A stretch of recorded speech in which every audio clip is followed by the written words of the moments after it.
అందరికీ నమస్కారం. నేను మీ సింగర్ ప్రవస్తి. సో సునీత గారు రీల్ పెట్టారు, దానికి ఆన్సర్ ఈ రీల్. సో లాస్ట్ వరకు చూడండి. సునీత గారు మీరు చెప్పారు, ఫస్ట్ నేను పాయింట్ వైజ్ వెళ్తాను. సో ఫస్ట్ పాయింట్ ఏంటంటే మీరు చెప్పారు చిన్నప్పటి నుంచి చూస్తున్నాను, ఒళ్ళో కూర్చోబెట్టుకున్నాను అని చెప్పారు. ఇప్పుడు నేను ఎలా చేయాలి అని కూడా అన్నారు. సో లేదు, నేను ఇప్పుడు నన్ను ఒళ్ళో కూర్చోబెట్టుకోమని నేను అడగలేదు. నాకు ఆ minimum respect as a human, as a singer ఇవ్వమన్నాను. అండ్ మీరు రీల్లో ఎంత బాగా మాట్లాడారో రియల్లో కూడా అంతే బాగా మాట్లాడుంటే ఇవన్నీ అయ్యేవే కాదు మ్యామ్. సో అదొకటి. పాయింట్ నెంబర్ 2, నాకు కన్సిస్టెన్సీ లేదని కూడా చెప్పారు. చిన్నప్పుడు ఎలా పాడావో ఇప్పుడు అలా పాడట్లేదు అని కూడా చెప్పారు. Okay, that's your opinion, I totally respect that. So నేను దాని మీద ఏం మాట్లాడట్లేదు. సో ఇప్పుడు మీరు అన్నారు కదా నేను పూర్తిగా సాంగ్ సెలెక్షన్ విషయంలో మాట్లాడలేదని. సో మ్యామ్ మాకు ముందే రైట్స్ ఇవ్వడం జరిగింది, స్కెడ్యూల్ 1 ముందే. So Aditya music, Saregama, T series, mango music, so ఏవి మాకు ఇచ్చిన రైట్స్. మేము ఈ రైట్స్లో నుంచే సాంగ్స్ చూసి ఇచ్చాం వాళ్ళకి. సో నా సాంగ్స్ రిజెక్ట్ చేసిన కారణం అయితే రైట్స్ ప్రాబ్లం కాదు. దేనిలో కూడా జరిగిందో చెప్తాను. ఇది రాఘవేందర్ రావు గారి ఎపిసోడ్లో ఆయన చేసిన మంచి డివోషనల్ మూవీస్ నుంచి నేను మంచి డివోషనల్ సాంగ్స్ ఇచ్చాను లిస్ట్లో. ఇస్తే కాల్ చేసి ఇలాగా ఇది డివోషనల్ రౌండ్ కాదు, ఇలాంటి సాంగ్స్ ఎవరిచ్చినా కూడా మేము ఇవ్వము అది ఇది అన్నారు Suman sir from Jnapika production house. So call చేసి చెప్పారు. ఇంకా I had no choice, but వేరే ఇంకా సాంగ్స్ దొరికిన సాంగ్స్ అన్ని పంపించాను లిస్ట్లో. బట్ చూస్తే ఒక అమ్మాయి మాత్రం అదే డివోషనల్ సాంగ్ పాడింది. అండ్ తను కూడా ఎన్ని పిచ్చింగ్ ఇష్యూస్ చేసినా మళ్ళీ అదే మంచి కామెంట్స్ ఇచ్చారు, దట్స్ ఫైన్. అండ్ షార్ప్ పాడుతుంటే మీరేమో సైగలు చేశారు.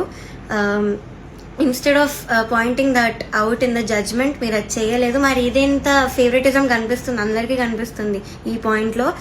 అండ్ మీరు ఇది ఆన్సర్ చేయండి, ఎందుకు సైగలు చేశారు జడ్జ్మెంట్లో చెప్పకుండా, ఇది ఒక్కటి ఆన్సర్ చేయండి మ్యామ్.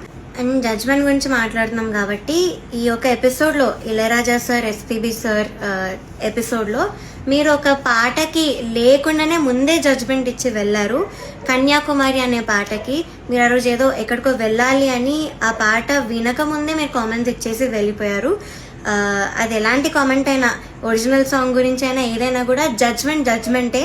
సో మీరు ఇలా చెప్పేసి వెళ్ళిపోయారు సాంగ్ వినకుండానే. సో అదొకటి. అండ్ మీరు రీల్లో నేను పేర్లు మెన్షన్ చేశాను చెప్పారు.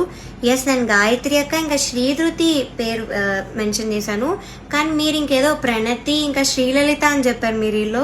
నేను ఈ 2 నేమ్స్ ఎక్కడా కూడా వాడలేదు, వీడియోలో కానీ ఇంటర్వ్యూస్లో కానీ ఎక్కడ ఎత్తలేదు. సో మీరు ఎక్కడి నుంచి విన్నారో ఎవరి నుంచి విన్నారో తెలియదు మ్యామ్. నా వీడియో ఒక్కసారి చూడండి, నేను దానిలో చెప్పలేదు, ఈ పేర్లు అయితే అస్సలు ఎత్తలేదు.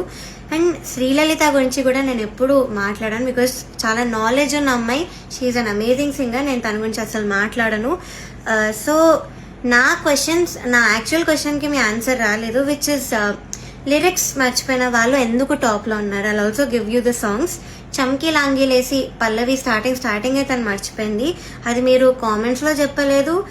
అండ్ సీతారామచరితం దానిలో కూడా లిరిక్స్ మర్చిపోయారు, అది కూడా మీరు కామెంట్స్లో చెప్పలేదు. And the third thing is చేతుల మీద రాసుకొని వస్తే అదొక కామెడీ థింగ్ లాగా పోర్ట్రే అయింది, కానీ ఒక కాంపిటీషన్ మీరు అలా చెయ్యలేదు. అట్లీస్ట్ మార్క్స్లో అయినా మీరు అక్నాలెడ్జ్ చేసి వేస్తారేమో అనుకున్నాను, కానీ చూస్తే వాళ్ళందరూ కూడా టాప్లో ఉన్నారు లాస్ట్లో. ఇక్కడ చాలా డిస్క్రిమినేషన్ కనిపించింది మ్యామ్, వెరీ హర్టింగ్. బికాజ్ మేము ఆ పాటలకి అంత లిరిక్స్ ఉన్న పాటలు, ఎస్పెషలీ మన భారతంలో నేను పాడాను. అండ్ అదర్ సాంగ్స్ కూడా డైలాగ్స్ కూడా ఉండే మన భారతం అనే పాటలో చాలా చాలా లిరిక్స్ ఉండే, కానీ మేము అక్కడ లిరిక్స్ కరెక్ట్ పాడేవాళ్ళు కూడా మర్చిపోకుండా. మేమందరం అంత హార్డ్ వర్క్ చేసుకునే, అందరు సింగర్స్కి తెలుసు ఎంత కష్టమో లిరిక్స్ గుర్తుపెట్టుకోవడం తక్కువ డ్యూరేషన్లో. సో మేమంతా హార్డ్ వర్క్ చేసి ఆ స్టేజ్ మీద లైట్స్కి టెన్షన్లో మర్చిపోకుండా పాడడానికి అంతా ట్రై చేసి పాడాక కూడా మీరు మర్చిపోయిన వాళ్ళకి చేతి మీద రాసుకొని వచ్చిన వాళ్ళని అంత అప్రిషియేట్ చేస్తే మాకు డెఫినెట్లీ హర్టింగ్ ఉంటుంది ma'am. It's very very discriminating. So ఇంకొకటి, మీరు మ్యాంగో మ్యూజిక్ వాటి గురించి మాట్లాడారు కదా మ్యామ్. ఫస్ట్ థింగ్ వచ్చేసి నాకు మా గురువు గారు నిహాల్ కొండూరి గారు, ఆయన కంపోజిషన్లో, అది మీరు పాడిన ఆయన కంపోజిషనే. సో ఆయన ఇలాగా ఎవరెవరు అవైలబుల్ ఉన్నారు కోరస్ పాడడానికి అంటే ఐఎమ్ ఇంట్రెస్టెడ్ సార్ అని నేను చెప్పాను. సో నాకు ఆపర్చునిటీ అలా వచ్చింది. సో ఇంకొకటి ఏంటంటే మీరు అన్నారు నిన్ను మీ మదర్ని సేఫ్గా పంపిమని నేనే చెప్పాను అని. మ్యామ్ ఫస్ట్ థింగ్ మా మదర్ రాలేదు ఆ రోజు, మా మదర్ని అలౌ కూడా చేయలేదు, నేను ఒక్కదాన్ని వచ్చాను. నాతో పాటు మీ అసిస్టెంట్ అక్క వచ్చారు, బికాజ్ అక్క ఇక్కడే ఉంటారంట ఇంటి పక్కన, అందుకే వచ్చారు. So my mother was not there ఆ రోజు, వేరే వాళ్ళ ఒక మదర్ వచ్చారు. సో నన్ను పికప్ చేసుకున్నప్పుడే మా మదర్ కిందకు వచ్చి అక్కతో అయితే చెప్పారు, నైట్ ప్లీజ్ డ్రాప్ చేసి వెళ్ళండి, ఇది మాత్రం నేను రిక్వెస్ట్ చేస్తున్నాను మిమ్మల్ని అని అడిగితే ఓకే అన్నారు అక్క. సో అలా మా మదర్ ముందే అడిగారు డ్రాప్ చేయమని. ఆ రోజు చాలా లేట్ అయింది, స్టార్ట్ అవ్వడమే చాలా లేట్ అయింది, నాకు చాలా ఫీవరిష్ కూడా ఫీవర్ ఉండే చాలా ఆ రోజు. సో వెళ్ళేటప్పుడు అక్క మాత్రం నన్ను డ్రాప్ చేసి వెళ్ళారు అని చెప్పారు కూడా, మా ఇల్లు మీ ఇంటి పక్కనే, సో అందుకే నాకు కుదిరింది అని కూడా చెప్పారు. సో నాకు ఆపర్చునిటీ అయితే అలా వచ్చింది మ్యామ్, త్రూ మై గురువు గారు నిహాల్ కొండూరి సార్. ఇది కూడా అన్నారు, నువ్వు ఇదెందుకు చెప్పలేదు, నాకే నేను నీతో వచ్చి మాట్లాడాను క్లాసికల్ రౌండ్లో అని చెప్పారు. సో ఓకే నేను ఇది మాట్లాడాలి, దీని గురించి చెప్పాలి. సో ఏమైందంటే నేను పాడలేను పల్లవైన అనే పాట పాడాను క్లాసికల్ రౌండ్లో. యాజ్ మ్యామ్ చెప్పినట్టు క్లిక్ ఒకటి వెళ్ళింది, మృదంగం ఒకటి వెళ్ళింది. So I had to follow click follow అయి నేను పాడాను, ఐ డెంట్ మిస్ ఎనీ స్వరం. కానీ మిస్ అవ్వకపోయినా కామెంట్స్లో ముగ్గురులో ఒక జడ్జ్ నుంచి నాకు అక్కడ స్వరం పోయింది కదా, తప్పులు అవుతూ ఉంటాయిలే అన్న కామెంట్ వచ్చింది. సో అది మార్క్స్ మీద ఎఫెక్ట్ అవుతాయేమో అని నేను అప్సెట్ అయ్యాను. ఆఫ్ కోర్స్ అప్సెట్ అయ్యాను, కాంపిటీషన్ ఉన్నప్పుడు నా ప్లేస్లో ఎవరైనా అప్సెట్ అవుతారు అని మేబీ మీరు చెప్పినట్టు బీయింగ్ 19 year old నా ఏజ్ కూడా ఇష్యూ ఏమో, బట్ నేను అప్సెట్ అయ్యాను. అండ్ అప్సెట్ అయ్యాక ఏమైందంటే నేను ఆర్కెస్ట్రా వాళ్ళ దగ్గరికి వెళ్ళాను, ప్రొడక్షన్ వాళ్ళ దగ్గరికి వెళ్ళాను, మెంటర్స్ దగ్గరికి వెళ్ళాను. సార్ ప్లీజ్ మీరు ఈ జడ్జెస్కి పాస్ చేయండి, నా తప్పు లేదు అక్కడ, కానీ కామెంట్స్ అలా వచ్చేసి నాకు కొంచెం భయం వేస్తుంది మార్క్స్లో పడుతుందేమో అని. సో ఇది నేను అన్నిసార్లు వెనకాల పడితే వాళ్ళు వచ్చి మీకు చెప్పారు, అది మీరు విన్నారు, నేను చూసా వాళ్ళు చెప్పేటప్పుడు మీరు విన్నారు, దెన్ మీరు రియలైజ్ అయ్యి వచ్చి నాతో మాట్లాడారు, అది నేను చూసాను మ్యామ్. సో అంతేగాని మీరు వచ్చి మీరు రియలైజ్ అయ్యి నేను అప్సెట్ కనిపిస్తున్నాను అయితే మీరు మాట్లాడలేదు. అప్పుడు కూడా మీరు ఎలా మాట్లాడారు అంటే ఊరికే అప్సెట్ అయిపోతున్నారు అన్న వేలో మీరు మాట్లాడారు, ఐ స్టిల్ రిమెంబర్. అండ్ మీరు ఇంకో మాట అన్నారు మ్యామ్, అన్నిటికంటే హర్ట్ఫుల్ ఉన్న మాట అది నాకు, రోడ్ మీదకి వచ్చి ఇంటర్వ్యూలు ఇస్తున్నావు అది ఇస్తున్నాను అని మీరు అన్నారు. ఒక 19 year oldని పట్టుకొని అనే మాట అయితే అది కాదు మ్యామ్. అండ్ నేను రోడ్ మీద ఇవ్వలేదు మ్యామ్, నేనేం ధర్నాలు చేస్తూ అలా చేయలేదు. ఫస్ట్ ఆఫ్ ఆల్ మా ఇంటి నుంచే జూమ్ ఇంటర్వ్యూస్ అటెండ్ అయ్యాను, అండ్ ఆఫీసెస్కి వెళ్ళే నేను ఇంటర్వ్యూ ఇచ్చాను. సో రోడ్ మీద అయితే నేను I didn't create any nuisance. So మీరు ఆ మాట అనడం మాత్రం is very very wrong ma'am, I didn't expect that from you. And ma'am మీరు ఇంకొకటి అన్నారు, నేను ఏదో రెవల్యూషనరీగా ఏదో చేశాను, ఏదో మాట్లాడానని. సో అది కీరవాణి గారు ఇలా వెడ్డింగ్ షోస్లో పాడే సింగర్స్ గురించి ఇలా అన్నారు కదా. సో నేను యాక్చువల్ స్టేట్మెంట్ ఏమన్నారో అది నేను చెప్తాను. వెడ్డింగ్స్లో పాడేవాళ్ళు నా దృష్టిలో సింగర్స్ కాదు అని అయితే సార్ అన్నారు. సో అది మీరు సార్ ఒపీనియన్ అని కూడా అన్నారు రీల్లో. సో అది నాకైతే ఒక ఇన్సల్ట్ లా అనిపించింది మ్యామ్, బికాస్ ఫర్ ఎగ్జాంపుల్ అంటే ఒపీనియన్కి ఇన్సల్ట్కి చాలా డిఫరెన్స్ ఉంది. సో నేను దానికి ఎగ్జాంపుల్ కూడా ఇస్తాను.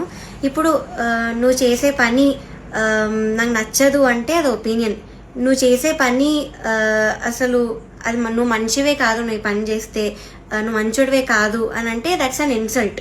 సో నాకు ఇది ఇన్సల్ట్ అనిపించింది and it's my opinion ma'am. Also మీరు ఒక వర్డ్ అన్నారు, ఓటమిని తీసుకోలేకపోతుంది అని. సో మ్యామ్ నేను ముందు చాలా రియాలిటీ షోస్లో కూడా ఎలిమినేట్ అయ్యి వచ్చాను, అండ్ నేను ఎప్పుడు కూడా ఇలా వీడియో చేసి నాకు అన్యాయం జరుగుతున్నా నేను ఎప్పుడూ పెట్టలేదు. ఒక్కసారి మీరు చూడండి, అండ్ నా ఏజ్ చూసుకొని మీరు అజ్యూమ్ చేసుకోకండి ma'am. Though I'm 19 years old, I have enough experience. నాకు 15 years ఉంది మ్యామ్ ఎక్స్పీరియన్స్ రియాలిటీ షోస్ వాటిలో, and I know how to take a failure. And నేను వీక్ పర్సన్ అయితే కాదు. చిన్న ఏజ్ నుంచే నేను చాలా హార్డ్ వర్క్ చేసి నా ఫ్యామిలీ రెస్పాన్సిబిలిటీ అంతా కూడా నేను తీసుకున్నాను. సో నాకు తెలుసు మెంటల్ ప్రెషర్ని ఎలా హ్యాండిల్ చేయాలో, అన్నిటినీ ఎలా హ్యాండిల్ చేయాలో నాకు తెలుసు మ్యామ్. సో నేను చాలా స్ట్రాంగ్గానే నించున్నాను ఇప్పుడు. అండ్ నా వెనకాల ఎలాంటి పవర్ఫుల్ పర్సన్ లేరు, మాకు అంత ఇన్ఫ్లుయెన్స్ లేదు, మాకు మనీ లేదు నేను ఓన్గా రావడానికి, నా ఓన్ మ్యూజిక్ చేసి ఓన్ సాంగ్స్ చేసుకొని రావడానికి మాకు అది లేదు. సో నేను అన్నీ నా సోషల్ లైఫ్ కానీ నా స్టడీస్ అన్నిటినీ పక్కన పెట్టి మ్యూజిక్ ఇస్ మై ఎవ్రీథింగ్ అనుకుంటూ బతుకుతున్నాను. సో అలాంటి దానిలో ఇంజస్టిస్ జరిగినప్పుడు ఎవరికైనా ఉంటుంది మ్యామ్, ఇలా అప్సెట్ అవడం అనేది పక్కా ఉంటుంది. సో నేను మళ్ళీ once again I'm saying ma'am, you are a legendary singer. I was always a fan, I'm still a fan. మీరంటే నాకు చాలా చాలా అభిమానం as a singer. So judgement ఒక్కటి నేను ప్రూఫ్స్తో మీకు పెట్టాను. So please answer my questions. Once again no personal hate, I'm still a fan of you. So ఇదొక్కటి నేను చెప్పాలనుకున్నాను ma'am. Thank you so much.